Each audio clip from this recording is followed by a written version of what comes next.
जय श्री राधे। सभी भक्तों को राधे राधे। आज हमारे कृष्ण कन्हैया की पुत्रदा एकादशी है।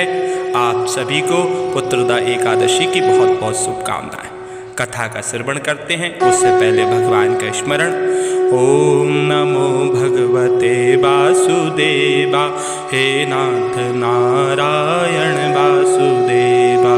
ओम नमो भगवते वासुदेवा, हे नाथ नारायण वासुदेवा।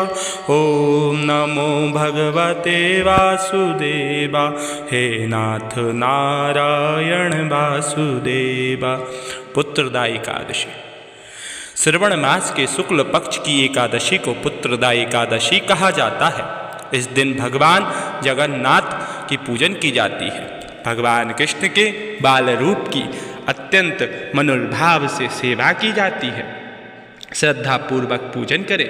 भक्ति पूर्वक इस व्रत को करने से सभी प्रकार की मनोकामनाओं की पूर्ति होती है। संतान प्राप्ति की इच्छा रखने वालों को यह व्रत अवश्य करना चाहिए। कामदा एकादशी की कथा समाप्त होने पर धर्मराज युधिष्ठिर ने श्रवण के शुक्ल पक्ष की एकादशी के बारे में भी यही सब प्रश्न किया। इसके उत्तर में भगवान श्री कृष्ण ने कहा कि हे पांडु पुत्र युधिष्ठिर, श्रवण शुक्ल एकादशी का नाम पुत्रदा है। मैं इसके बारे में एक प्राचीन कथा सुनाता हूँ, जिसके पढ़ने और सुनने मात्र से वाजपेयी यज्ञ का फल प्राप्त होता है। आप ध्यानपूर्वक इस कथा को सुनिएगा। द्वापर युग के आरंभ में महिष्मती नगरी में महिजीत नाम का एक प्रतापी राजा राज करता था। उसका बहुत बड़ा राज्य था, परंतु कोई पुत्र न होने के कारण राजा अत्यंत दुखी रहा करता था। राजा के पास राज्य सुख तो था, पर वह सुख की तरह नहीं लगता था। पुत्र प्राप्ति के लिए राजा ने अनेकों दान पुण्य यज्ञ हवन आदि उपाय किए, परंतु राजा को पुत्र की प्राप्ति नहीं हुई। वृद्ध अवस्था आती हुई देखकर राजा अपनी प्रजा के प्रतिनिधियों और विद्वान ब्राह्मणों को बुलाकर कहने लगा, हे प्रजाजनों, मैंने इस जन्म में तो कोई पाप नहीं किया। मेरे खजाने में अन्याय से उपार्जित किया हुआ धन भी नहीं है, और ना ही मैंने कभी किसी देव मंदिर या सदगृह अथवा ब्राह्मण का धन छीना है। किसी दूसरे की धरोहर भी मैंने कभी नहीं ली, और ना ही प्रजा पर अन्यायपूर्ण कोई कर लगाया है। मैं प्रजा का पुत्र के समान पालन करता हूँ तथा ब्राह्मण और सन्यासियों को भरपूर दान देता हूँ। यद्यपि न्याय की रक्षा के लिए मैं अपराधियों को दंड भी देता हूँ, परंतु कभी किसी से घृणा नहीं करता, सबको समान मानता हूँ। सज्जनों की सदा पूजन करता हूँ। इस प्रकार धर्मयुक्त राज करते हुए भी मेरे पुत्र नहीं हैं। इस कारण मैं अत्यंत दुख पा रहा हूँ। इसका क्या कारण है?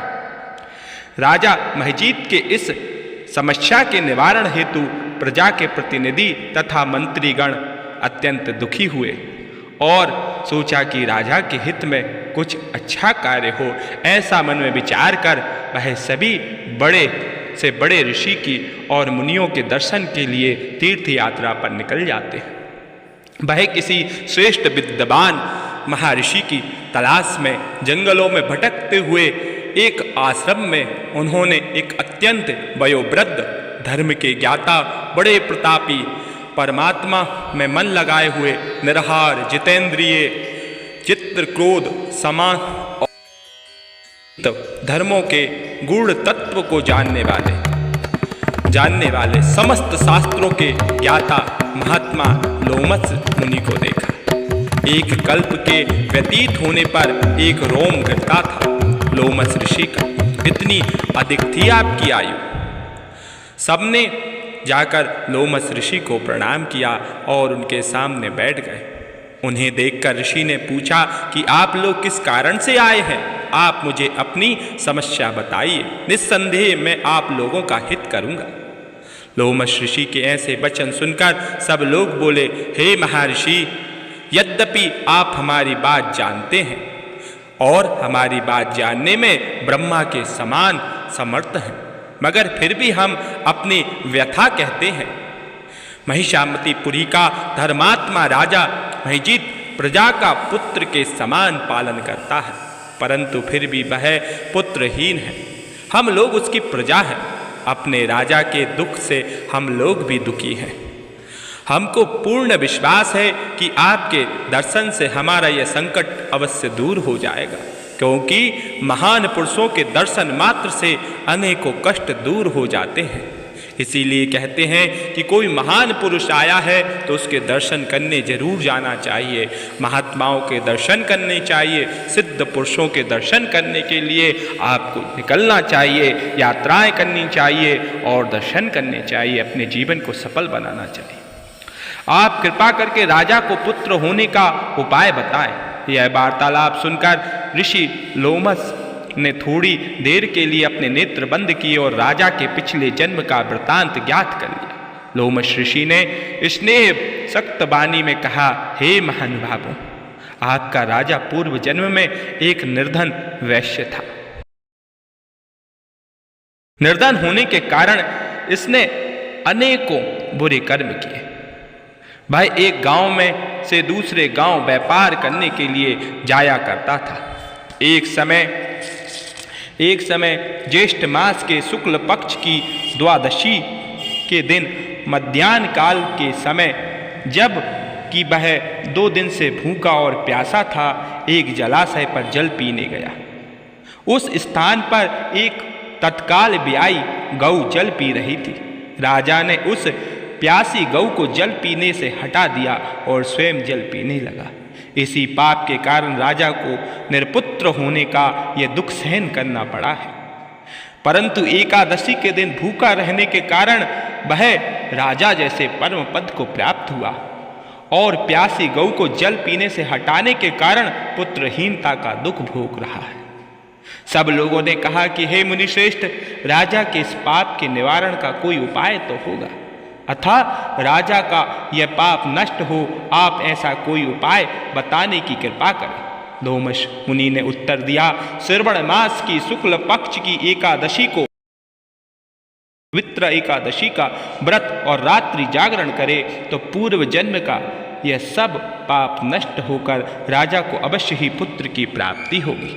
लोमस ऋषि से उपाय जानने के बाद सभी व्यक्ति नगर को वापस लौट आए।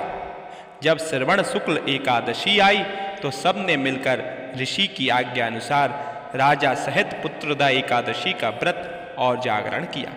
इसके पश्चात द्वादशी के दिन इसके पुण्य का फल राजा को दे दिया। उस पुण्य के प्रभाव से रानी के गर्भ धारण किया और प्रसव काल समाप्त होने पर उसके एक बड़ा ही प्रतापी और तेजस्वी पुत्र उत्पन्न हुआ। अंत में भगवान कृष्ण ने कहा, हे राजेंद्र, इस श्रवण शुक्ल एकादशी का नाम पुत्रदा एकादशी है, अर्थात संतान की सुख की इच्छा रखने वाले इस व्रत को अवश्य ही करें। इसके महत्व को सुनने से मनुष्य सब पापों से मुक्त हो जाता है और इस लोक में संतान सुख भोग कर परम लोक में स्वर्ग को प्राप्त करता है। यह व्रत बहुत ही सहज और सरल है। अगर आपने मृत्यु लोक में जन्म प्राप्त किया है महाराज, तो 84 लाख योनियों में श्रेष्ठ योनि मनुष्य की योनि प्राप्त की है, तो आपको एकादशी का व्रत अवश्य धारण करना चाहिए। भगवान के इस व्रत के करने से व्यक्ति को जन्म जन्मांतर के किए हुए पापों से मुक्ति की प्राप्ति होती है। चलिए भगवान का कीर्तन करते हैं। ओम नमो भगवते वासुदेवा, हे नाथ नारायण वासुदेवा। ओम नमो भगवते वासुदेवा, हे नाथ नारायण वासुदेवा।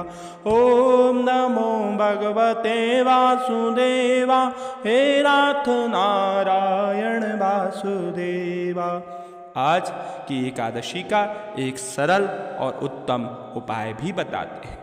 आज के दिन भगवान कृष्ण कन्हैया को माखन और मिश्री का भोग लगावें और भगवान के बाल रूप को अनोद विनोद भाव से आंखें बंद करके भगवान को बाल रूप में देखना चाहिए, कहते हैं कि बड़े बड़े सिद्ध योगी और स्वयं भगवान भोलेनाथ भी अपनी आंखें बंद करके भगवान राम के उस बाल रूप में खोए रहते हैं, जिसे देखने के लिए कागभूषण जी अपने जीवन को अमर कर रखे।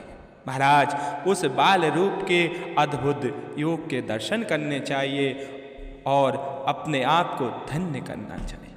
चैनल को लाइक और सब्सक्राइब करें और भी अत्यंत प्रेम पूर्वक कथाओं को सुनने के लिए और हमसे जुड़ने के लिए, इस नए परिवार के साथ जुड़ने के लिए आप चैनल को सब्सक्राइब करें और हर बार भगवान के भक्ति युक्त नई नई ज्ञान युक्त कथाएं जो प्रभु की कृपा से हमें ज्ञात होंगी, हम आप सबको देंगे। बोलिए श्री कृष्ण कन्हैया लाल की जय।